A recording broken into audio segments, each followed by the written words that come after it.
حضرت حذیفہ بن یمان ایک صحابی تھے، میرے نبی کریم علیہ السلام نا ان سے راز کی باتیں کرتے تھے۔ ہر بندے کا ہاضمہ ٹھیک نہیں ہوتا، سب سے راز کی بات نہیں کرنی چاہیے۔ حضرت حذیفہ بن یمان کہتے ہیں حضور راز کی باتیں بتاتے۔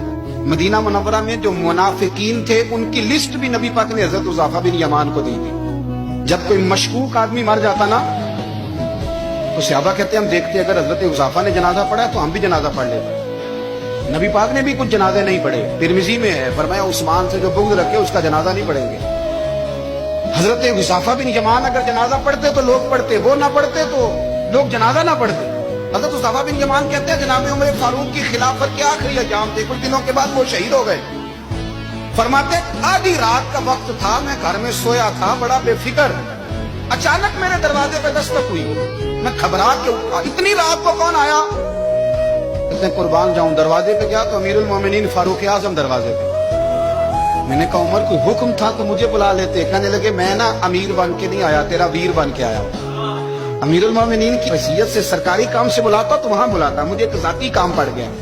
کہتے میں نے عمر کو گھر کی اندر بلا کے چارپائی پہ بٹھایا، میں نے کہا حضور میں غریب آدمی، میں کیا آپ کے کام آ سکتا ہوں؟ تو کہتے انہوں نے نا مجھے ساتھ بٹھا لیا، پھر میرا ہاتھ پکڑ لیا، کہنے لگے تو عمر کو جانتا ہے؟ عمر جھوٹ نہیں بولتا، تو جانتا ہے عمر وعدوں کا پکا ہے؟ کہا حضور جانتا ہوں، اس وقت آیا ہوں جب دیکھ بھی کوئی نہیں رہا۔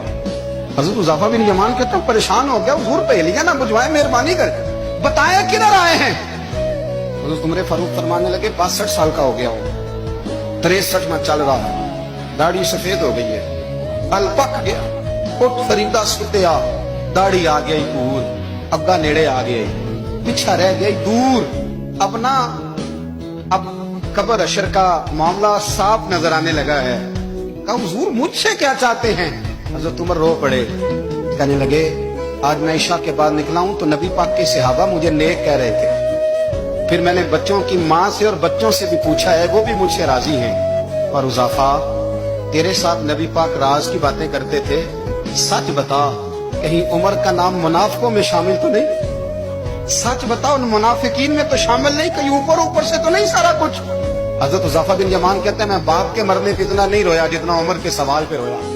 میں قدموں میں بیٹھ گیا، میں نے کہا نہیں عمر یہ تو میں نے نہیں سنا، لیکن یہ میں نے نبی پاک سے ضرور سنا ہے کہ میرے بعد اگر کوئی نبی ہوتا تو عمر ابن خطاب ہوتا۔ یہ میں نے اپنے کانوں سے سنا ہے کہ عمر جس گلی سے گزرے شیطان راستہ بدل جاتا ہے۔ یہ میں نے اپنے کانوں سے سنا ہے کہ 950 سال حضرت جبریل جناب عمر کی شان بیان کریں تو پھر بھی بیان نہیں ہو سکتا۔ یہ میں نے ضرور سنا۔ دوستو ساری زندگی حضرت عمر نے اگر دوسروں کا محاسبہ کیا تو اپنا اور اپنے بچوں کا بھی کڑا خیال رکھا۔